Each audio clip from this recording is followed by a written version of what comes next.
আসসালামু আলাইকুম রাহমাতুল্লাহ। তবে কি খুব শীঘ্রই ইমাম মাহদীর আত্মপ্রকাশ ঘটতে চলেছে? তবে কি সত্যি হতে চলেছে মহানবী হযরত মুহাম্মদ সাল্লাল্লাহু আলাইহি ওয়াসাল্লামের ভবিষ্যৎবাণী?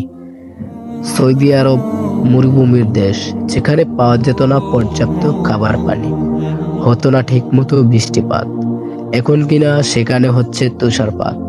এর ব্যাখ্যাও দিয়েছে বর্তমান বিজ্ঞান। কিন্তু আজ থেকে প্রায় ১৫০০ বছর আগে কোনো বৈজ্ঞানিক জ্ঞান অথবা আধুনিক প্রযুক্তির সাহায্য ছাড়া ইমাম মাহদীর আত্মপ্রকাশ আগ মুহূর্তে সৌদি আরবে তুষারপাত হবে তার পূর্বাভাস দিয়েছিলেন বিশ্বনবী হযরত মুহাম্মদ সাল্লাল্লাহু আলাইহি ওয়াসাল্লাম। তবে কি সত্যি হতে চলেছে মহানবী হযরত মুহাম্মদ সাল্লাল্লাহু আলাইহি ওয়াসাল্লাম এর ভবিষ্যৎবাণী? দিন যতই যাচ্ছে পৃথিবীর আবহাওয়া ততই পরিবর্তন হচ্ছে। অভূতপূর্ব শীতল প্রবাহে জমে যাচ্ছে মরুর দেশ সৌদি আরব। চলতি সপ্তাহে শীতল প্রবাহের কারণে সৌদি আরবে অনেক স্থানেই তাপমাত্রা কমে গেছে, চলে এসেছে -3 ডিগ্রি সেলসিয়াস।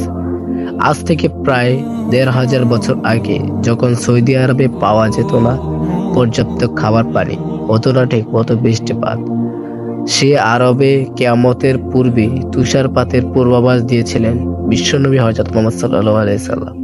ইমাম মাহদীর আগমনের প্রসঙ্গে মহানবী সাল্লাল্লাহু আলাইহি ওয়াসাল্লাম এর বলে যাওয়া ভবিষ্যৎবাণীর মধ্যে এই পূর্বস্পষ্টি খুবই গুরুত্বপূর্ণ।